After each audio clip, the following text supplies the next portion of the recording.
Want to sharpen your game? Join the DFM Coaching Patreon for exclusive technique breakdowns and mindset training. Now, let's get started. Welcome to Tapped In. My name is David Figueroa Martinez of DFM Coaching, and today we're going to be discussing adopting a belt, the Art of Mentorship. So one of the funnest things to do is to adopt a white or blue belt. Sometimes purple belt too, but by that stage, they kind of understand things better. But the funnest thing for me is adopting a white or blue belt, someone who's very unassuming, someone who is probably having a hard time trying to figure things out, and you just kind of bringing them under your wing and giving them little tidbits. I love pointing out things that they aren't going to see. Every belt level has blind spots of some sort. Every student, every instructor, we all have them. But the white and blue belts, they don't know what they don't know. The advanced people tend to kind of have a better understanding of where we're good and where we're not. Those two belts generally do not. They are in more of a fight or flight. Sometimes they're trying to figure things out. They're trying to figure out their game, trying to figure out where they should spend most of their time. They don't always know why things are happening. A mistake that they're doing, it sits there and you're like, I don't know why this guy keeps sweeping me. I don't know why this woman keeps passing my guard. And you get to come in and point out the things that they don't see. And if you're really good at it, you'll point it out in real subtle, simple ways for them to kind of see it. And every once in a while, there's a white belt at Five Peaks who has become one of my favorite training partners because his balance is so much improved and he has a certain level of intensity and strength that is really good when you're getting ready for competition, which I am. And when I roll with him, a couple of weeks ago, I rolled with him and he just seemed light. Like he would get to side control and he would use more of his strength to kind of hold and hug.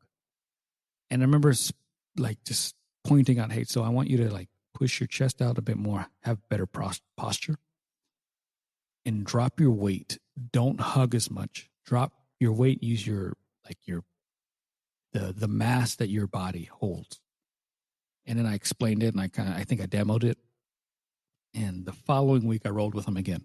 1 week later, literally 1 week later, and I'm in the bottom side, and I'm feeling this newfound pressure that I had never felt with him before. He's a white belt. And he's dropping this pressure, and then he drops a shoulder, like that shoulder pressure. And I was laying there like, what the fuck happened? This couldn't have happened in a week. And I was genuinely uncomfortable. And he was heavy and he wasn't using so much strength. He hugging. He was just dropping the weight, and the shoulder was a mess. It bothered me. And I remember telling him, great job. That's what you're supposed to do. So he's become one of my favorite training partners. Not saying that I've pulled him under my wing, because he's not a student of mine. But that's the kind of thing that I love to see or to point out. And you just give somebody a little bit of tidbit and you explain the why, and then they gain a little bit of success with it. And they're like, okay, I could do this. And then it starts becoming part of their game. I had another student who asked me a question about something, or maybe I pointed it out, and I mentioned, hey, so I want you to start doing this and this. And he's like, yeah, why? What is it? He's like, so this is what we're trying to do. And I think it's going to be really good for you. By the end of the class, he came back to me. He's like, hey, it works. And internally, I was like, of course it works. I told you, of course it works. And then I started watching him progress the following weeks. And I remember I overheard him speaking to one of the other white belts, and he said, oh yeah, coach told me to do this, and it's really working out for me. And he's sharing it with someone else.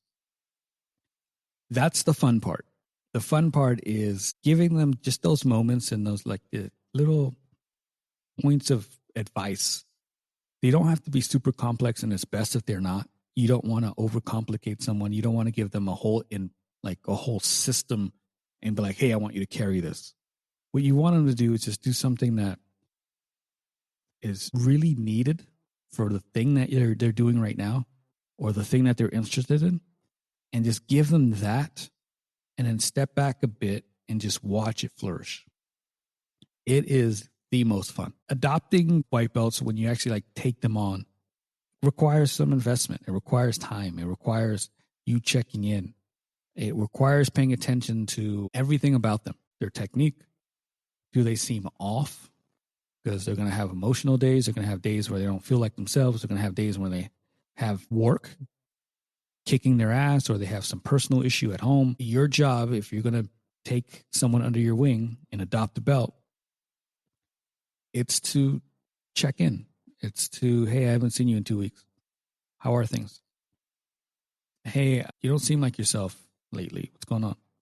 And sometimes you're going to have to play mentor and kind of have chats with them about whatever might be going on, and it may not be jiu-jitsu related. But oftentimes it is.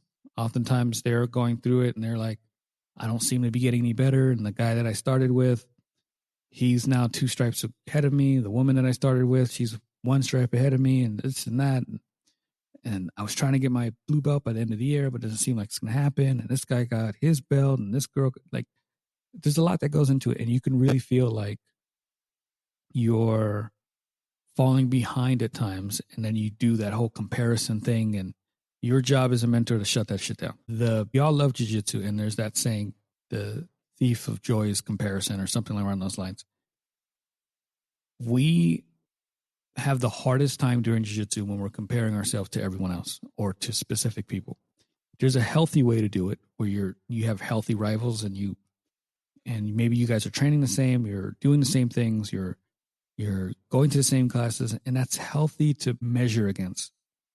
But then if they take off and they start training more than you, that's no longer someone you should have them compared to. By that point, you got to compare yourself to someone else, more your speed. And sometimes they need to hear that from you. And they need you to just come share stories sometimes, things that you experience, mistakes that you made, things that you regret when it comes to jiu-jitsu, things that you wish you handled differently, you mishandled at one point and you corrected, or there were maybe things that you had to change about yourself. And like that investment is going to be huge. It's going to be massive, but you have to do it from time to time. And you have to let them know that nothing that they're experiencing is new or foreign. We've all gone through it at some point. One of the funnest things for me is when I watch white belts and they're getting good, or they're starting to understand a technique or a position or a submission or whatever it might be, and they start becoming a problem. I get to sit back oftentimes in the morning classes, or even like when I do a workshop at another gym, or I go by for a open mat at gyms that I'm familiar with. And I sit back and I'm like, ooh, this guy's getting good at this. Like triangles, for example. And they're starting to threaten higher belts, and they're starting to threaten their teammates. And you hear, John's a fucking problem. What did you teach him? Why did you teach him that? Or they start having, like we do Q&A at the end of my classes. And every once in a while, someone will be like, hey, I need help against Chris's passing. It wasn't a problem at some point, and now it's a problem, and I'm having problems, and it's a headache. And they get to sit there like a little bit of a pat on the back of, oh, I'm actually getting something. I'm understanding something. Doesn't feel overall like I'm getting it, but he felt strong enough to ask me about that something. That's huge. I love giving someone a little bit of tidbit or some guidance over a couple of days or weeks, and watching them just become physical problems to other people. That is the highlight of my life.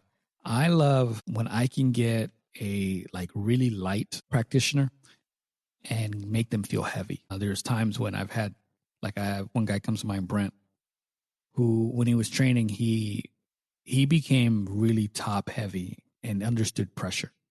And there were times when he would roll with someone who maybe was unfamiliar, and I would sit back and watch, and he would get to top position somewhere, maybe top half, mount, side, whatever. And he would start dropping that pressure, and you could see like their eyes bug out. I love that. I have a woman who has a similar game to mine. Passes, not my pass, but passes with pressure. And every once in a while, you'll get a guy in who has a little experience, but maybe they're not used to being around women or whatever. Again, I didn't roll with a high level woman until I was, I think, a purple belt. So it happens in some gyms. But they might be visiting, or they're at an open mat and she's there, or maybe they're testing out the gym, and they don't know any better. And I remember one time I was like, "Hey, be careful." I was telling this to the guy, and he took it as, I got to be careful in how I treat her because she's a woman. And I remember thinking, and I may have even said something, "Oh no, I didn't mean that. I mean, protect yourself." And he kind of gave me a face. And then the round started, and she's pressure based, and she goes after the things that she wants. And when you're done, and I remember him coming back at one point, and like, "Oh, wow." And I was like, "Yeah, tell me about it." And it's just, those are fun moments when you can build someone up and someone else's preconceived notion of what that person is or what that person should be gets shattered because their skill level is higher than what they anticipate, is fun for me. I don't care who it is. I don't care if you're a student of mine or not. If I can feed you some information and just kind of like nurture that, and then you start becoming a problem, it's fun for me. It's the thing that I genuinely live for, and I'll never get enough of that. Never in my life. Mentorship is complicated, and you don't always understand everything that you're going to do for that student. And there's going to be times where everything's a ripple effect, and you might say something to a student or training partner and not really think anything of it. And then years later, they'll tell you, "Oh yeah, you remember when you said such and such?" And I'm like, "Not at all, sir. Not at all, ma'am. Not at all."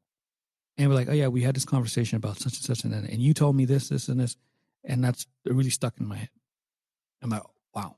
Like the idea that I am able to dispense wisdom and quite literally not remember it is impressive. I'm going to pat myself on the back, but also interesting because we don't always know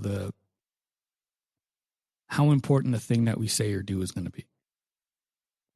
And sometimes you may not even say something. They may observe you doing something, and they like, "Oh, I like the way Dave does such and such and such and such.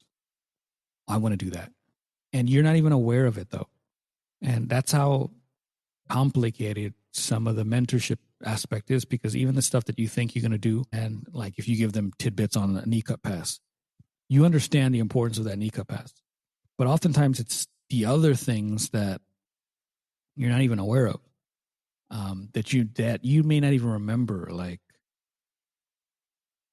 maybe they were having a hard time and you didn't even realize they were, and you kind of breathe some life into them with just being around or being caring or taking time to check in on them, and that goes a long way. And I have a friend of mine, she's a black belt now. And she had told me a while back, and she's like, "I remember you once telling me, don't quit on your worst day." And I'm pretty sure I've told this story before. It is one of my favorite sayings because it's not overly complicated. It's not this big wordy thing. But it helped me through quite a few instances of moments where I was like, "I don't know if this is for me." And every time I hear someone who comes across and may seem like they're having a really hard time, and I can't want it for you, but my hope is that maybe in telling you, don't quit on the worst day, that just kind of pushes you a little further. And then before you know it, you're a brown belt. Before you know it, you're a black belt. Before you know it, you're a 2-stripe black belt.